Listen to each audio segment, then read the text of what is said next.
اعوذ باللہ من الشیطان الرجیم، بسم اللہ الرحمن الرحیم۔ ابتدا سے تھوڑا سا میں بتا دوں، جیسا کہ ذکر کیا گیا، اللہ تعالیٰ نے جیسے دیگر علوم نازل کیے ہیں ایسے ہی جادو کو بھی باقاعدہ طور پر اتارا گیا ہے، اور وہ آزمائش تھی اس قوم کے لیے جہاں 2 فرشتوں کو بھیجا گیا جادو سکھا کر، اور وہ جب بھی کسی کو سکھاتے تھے تو وہ ان کو کہتے تھے کہ یہ ہم سے نہ سیکھو، ہم آزمائش کے لیے بھیجے گئے ہیں۔ لوگ جب ان سے کہتے تھے کہ ہمیں یہ جادو سکھا دیں تو فرشتے کہتے تھے ان سے کہ یہ ہم سے نہ سیکھو، ہم تو صرف آزمائش کے لیے اتارے گئے ہیں۔ اب وہ لوگ لوگوں کے اندر کیوریوسٹی، وہ لوگ سیکھنے لگے، اور سب سے جو اول ترین کام تھا وہ یہی تھا کہ رشتوں کو ختم کرنا۔ یہاں ایک چھوٹی سی بات ذکر کی گئی ہے کہ میاں بیوی کے درمیان اس تعلق کو ختم کرنا، اس کو ناخوشگوار بنانا، اور اس سے ہوتا کیا ہے کہ شوہر کو بیوی ناخوشگوار لگتی ہے، بد شکل لگنے لگتی ہے، اور بیوی کو شوہر، دونوں کے درمیان ایسا ہو جاتا ہے کہ انتہائی نفرت سی محسوس ہونے لگتی ہے۔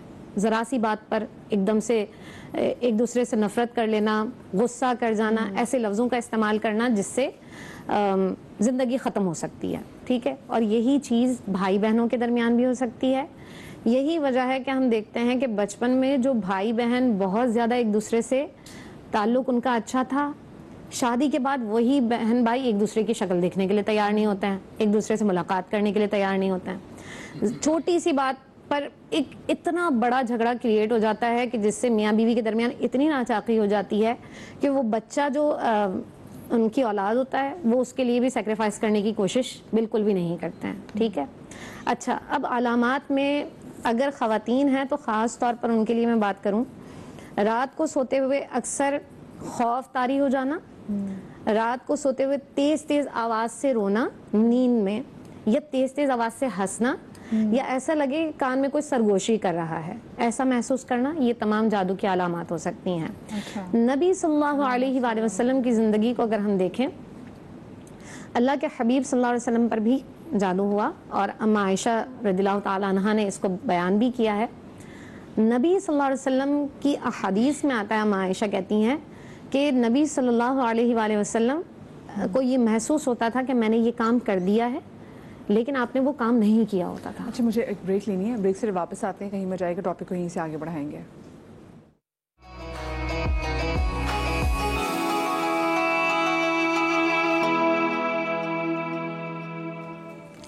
جی، بریک کے بعد میں آپ کو ایک بار پھر سے خوش آمدید کہتی ہوں، اور آپ تمام لوگوں کے لیے ہم اپنی ٹیلی فون لائنز بھی کھول رہے ہیں کہ آپ لوگوں کا بھی کوئی مسئلہ ہو اس حوالے سے، جادو کے مسئلے، تو آپ لوگ ہمیں کال کر سکتے ہیں۔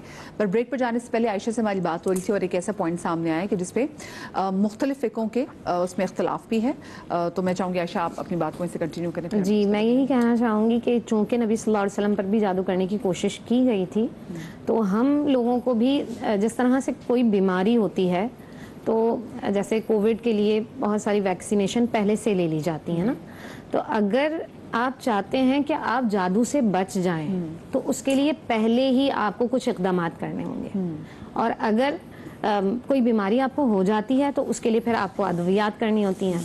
تو اگر جادو نہیں ہے تو پہلے آپ کو اس کی ویکسینیشن لینی ہے، یعنی اوراد کرنے اپنی زندگی میں شامل۔ نبی صلی اللہ علیہ وآلہ وسلم نے بہت سارے اوراد ہمیں بتایا ہیں، جس میں آیت الکرسی ہے، سورہ بقرہ کی آخری آیات ہیں، سورہ فلق اور سورہ ناس ہے۔ یہ وہ چیزیں ہیں جو آپ کو جادو سے محفوظ رکھیں گی۔ اب جادو اگر ہو جاتا ہے تو پھر کیا کیا جائے؟ جادو ہونے کی صورت میں آپ کو یقینی طور پر کسی عامل سے رابطہ کرنا ہوگا، ٹھیک ہے۔ اب کیونکہ جو مرض ہے وہ کوئی عامل ہی اس کو درست کر سکتا ہے، یا پھر آپ اپنی زندگی میں نبی صلی اللہ علیہ وسلم کی جو تعلیمات ہیں نا اس کو آپ نے اپنی زندگی میں شامل رکھنا ہوگا۔ مثال کے طور پر ڈیلی بیسس پر اگر آپ پڑھتے رہیں گے تو وہ یقیناً ایک نہ ایک دن وہ تمام جو جادو کے اثرات ہیں یا اس طرح کی جو چیزیں ہیں وہ ختم ہو جائیں گی۔ چونکہ ہم پیچھے جتنے بھی ہم دیکھتے ہیں کہ اس کے اندر جنات کا ایک بڑا کردار تھا، تو جو عاملین ہوتے ہیں وہ باقاعدہ طور پر جنات ان کے قبضے میں ہوتے ہیں، اور ان کے ذریعے سے وہ بہت سارے کام کروا رہے ہوتے ہیں۔ اچھا، ایک ذہن میں سب کے ایک سوال یہ بھی ہوتا ہے کہ کیا جو برا جادو ہوتا ہے، جادو ہمیشہ برا ہی ہوتا ہے، اچھا جادو کوئی نہیں ہوتا ہے، یا روحانی جو عمل کہتے ہیں ہم، وہ روحانی جو ہے وہ اچھی چیز ہے، اور جو دوسرا اس کے علاوہ جتنی بھی مشرکانہ چیزیں ہیں نا وہ جادو کہلاتی ہیں، ٹھیک ہے۔ اب بہت سارے لوگ یہ کہتے ہیں کہ جادو کی کارڈ جو ہے نا ہمیں کسی بنگالی سے ہی کروانی پڑے گی جا کر. اچھا جیسے بھی آپ نے بھی عامر بولا, عمران بھائی نے بھی عامر بولا, تو یہ عامل کے پاس اس کا علاج ہے یا عالم دین کے پاس اس کا علاج؟ دیکھیں عامل وہ ہوتا ہے جو وظائف اختیار کرتا ہے, ٹھیک ہے. دو طرح کے عاملین ہیں اس کے اندر بھی. ایک وہ ہیں جو وظائف کا سہارا لیتے ہیں, وظائف کے ذریعے سے جنات ان کے قابو میں ہوتے ہیں. دوسرے وہ عاملین ہیں جو کہ ایسے منتر پڑھتے ہیں, ایسے اشعار پڑھتے ہیں جو شرکیہ ہوتے ہیں اور جس کے ذریعے سے جادوگر ٹائپ وہ بھی جنات کو ہی قابو کرتے ہیں. اچھا کالر ہمارے ساتھ موجود ہیں ہمارے ساتھ طیبہ, کدھر سے؟ بورے والے سے. السلام علیکم جی. وعلیکم السلام جی طیبہ, کیا کہنا چاہیں گی, کیا پوچھنا چاہیں گی؟ جی میرا کویسچن ہے کہ ہم نا ایسے کپڑے واش کر کے تہ لگا کے الماری میں رکھ دیتے ہیں, تو نیکسٹ ٹائم جب وہ کپڑے ہم نکالتے ہیں تو دوپٹوں میں سراخ ہوئے ہوتے ہیں, ٹھیک ہے, کبھی قمیض میں کبھی ٹراؤزرز میں سراخ ہوئے ہوتے ہیں. تو رات کو سوتے ہیں یوزلی, جب صبح اٹھتے ہیں کبھی بازو پہ نیل سا بنا ہوا ہوتا ہے, کبھی ٹانگوں پہ بنے ہوئے ہوتے ہیں. کیا بنا ہوا ہوتا ہے؟ نیل ہوتا ہے. نیل بنے ہوتے ہیں, ہاں. اچھا. اور یہ ابھی عالمہ صاحبہ نے بتایا کہ مطلب رات کو سوتے ہوئے نا روتے ہیں, تو یہ میری نند ہے, وہ رات کو جب سوتی ہیں نا, یا میرے ہسبینڈ رات کو سوتے ہیں نا, وہ ڈرتے ہیں, روتے ہیں سوتے ہیں, ان کو پتہ ہی نہیں ہوتا کہ وہ رو رہے ہیں یا ڈر رہے ہیں. ہاں جی جی بالکل بالکل, علامات عائشہ نے بالکل یہ بتائی تھی کہ ٹھیک ہے. تو یہ آپ کی میاں کے ساتھ یہ ہوتا ہے؟ میرے میاں کے ساتھ بھی ہوتا ہے اور میرے میاں کی سسٹر کے ساتھ بھی یہ ہوتا ہے. وہ بھی ایسے رات میں سوتے ہوئے روتی ہیں, ان کو نہیں پتا ہوتا؟ جی ان کو نہیں پتا ہوتا, ان کو پھر ہلاتے ہیں اٹھاتے ہیں پھر وہ ٹھیک ہو جاتے ہیں. اوکے ٹھیک ہے. جی نور بھائی. بسم اللہ الرحمن الرحیم. دیکھیں جادو کے علامات, اس سے پہلے جو میرے بھائی ڈاکٹر عمران صاحب نے بات کی, اور بہن بھی بات کر دی, اور آپ نے بھی سوال کیا تھا چلے کے حوالے سے, وہ میں بات کمپلیٹ کر دوں. اس کے بعد آتا ہوں کیا کیا علامات ہوتی ہیں, جیسے کپڑا کا کٹنا, کپڑے کا جلنا, بال کا کٹنا, بہت ساری چیزیں میں آپ کو بتاتا ہوں. لیکن چلہ اسے کہتے ہیں, جیسے مثال کے طور پہ کوئی شخص نوچندی جمعرات کے حوالے سے بات کی, جمعرات جمعہ ہفتہ 360 مرتبہ آیت الکرسی یا 360 مرتبہ سورہ مزمل کو پڑھ لے, تو وہ سورہ مزمل کا عامل ہوتا ہے. لیکن یاد رکھیے گا جب یہ عمل کر رہے ہوں گے تو آپ کے سر پر یا آپ کا جو استاد ہوگا وہ کوئی ولی کامل ہوگا کہ جو آپ کو بتا رہا ہوگا کہ آپ کے لیے کیا پڑھنا بہتر ہے. بہت سارے مثال کے طور پہ کسی کو کسی دوا سے آرام آتا ہے, کسی کو کسی دوا سے آرام آتا ہے, کوئی دوا کسی کو ریئیکشن کر جاتی ہے, تو جو پڑھ رہا ہوتا ہے کبھی کبھی ایسا ہوتا ہے جس پہ جادو ہو نا, اس کو آیت الکرسی سے بہت زیادہ گھبراہٹ ہوتی ہے, تو اس کے لیے بتایا جاتا ہے کہ آپ سورہ قریش پڑھ لیں. تو خاص تعداد میں خاص دنوں میں پڑھنے کو عملیات کی دنیا میں چلہ کہتے ہیں. چلہ وہ نہیں ہوتا کہ آپ قبرستان کے اندر چلے گئے, قبر کے اندر چلے گئے, اماوس کی رات میں آ گئے اور عجیب حرکتیں کر رہے ہیں.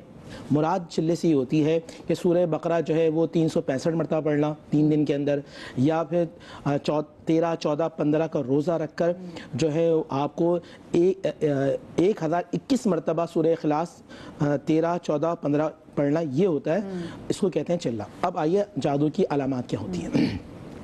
جادو کی دیکھیں 3 قسم کی اقسام ہوتی ہیں, پہلے تو ذہن میں رکھیے گا. ایک ہوتی ہے سفلی, ایک ہوتی ہے علوی, ایک ہوتی ہے نظری اور فکری. جو سفلی کا عمل ہوتا ہے وہ خبیث جنات کے ذریعے کرایا جاتا ہے. اور جب خبیث جنات کے ذریعے کرایا جاتا ہے تو جب خبیث جنات گھر کے اندر داخل انٹر ہوتے ہیں تو ان کی خاص قسم کی بدبو ہوتی ہے. جن لوگوں پہ جن گھروں پہ تو پورے کراچی میں اتنی اسمیل ہے, یہ بھی اچھی بات نہیں کی, لیکن وہ ایک خاص ایک عجیب قسم کی انتہائی یعنی کہ آپ کراہت والی بدبو ہوتی ہے, وہ خطرناک قسم کی. وہ چند سیکنڈ کے لیے آتی ہے گھر میں اور اس کے بعد چلی جاتی ہے. اس کے بعد یہ دیکھا گیا ہے کہ بہن بھائی ایک ساتھ بیٹھے ہوں, ایک دم اچانک ہائپر ہو جاتے ہیں, میاں بیوی بیٹھے ہوں اچانک ہائپر ہو جاتے ہیں, اور لڑائی جھگڑا اور بات کبھی کبھی نوبت تک آ جاتی ہے. قرآن نے کہا ما یفرقون به بین المرء وزوجہ. اچھا کبھی کبھی ایسا ہوتا ہے کہ کسی جب وہ جنات آتے ہیں گھبراہٹ بہت زیادہ ہوتی ہے. میں نے اکثر مریضوں کو دیکھا کہ جو جادو کے ہمارے پاس آتے ہیں ان کو گھبراہٹ بہت زیادہ ہوتی ہے. اچھا ایسا لگتا ہے کہ کچھ ہو جائے گا, کچھ ہونے والا ہے.